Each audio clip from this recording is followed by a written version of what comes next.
Social മീഡിയയിൽ പെട്ടെന്ന് ആൾക്കാരിലേക്ക് എത്താൻ ഒറ്റ മാർഗ്ഗമേ ഉള്ളൂ. ഡെയിലി വീഡിയോ ഇടുക, വാല്യൂസ് കൂടുതൽ കൊടുക്കുക. ഡെയിലി വീഡിയോ ഇടുക, കൂടുതൽ വാല്യൂസ് കൊടുക്കുക.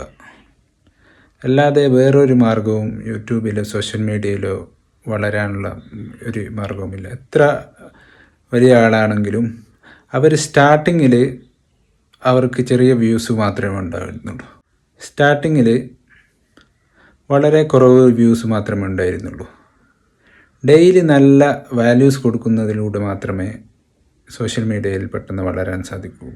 ഏത് മേഖലയിലാണെങ്കിലും കൺസിസ്റ്റൻസായി നിങ്ങൾ ചെയ്തു കഴിഞ്ഞാൽ പെർഫെക്ഷൻ നോക്കാതെ കൺസിസ്റ്റൻ്റായി ചെയ്യുക. പെർഫെക്ഷൻ പിന്നീട് വന്നുകൊണ്ടിരിക്കും.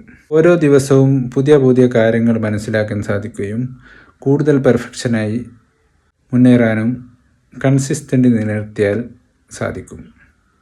കൺസിസ്റ്റൻസി നിലനിർത്തുക, അതല്ലാതെ വേറൊരു വഴിയുമില്ല. കൺസിസ്റ്റൻസായി ഏതു കാര്യവും ചെയ്യുക, പെട്ടെന്ന് വളരാൻ പറ്റും.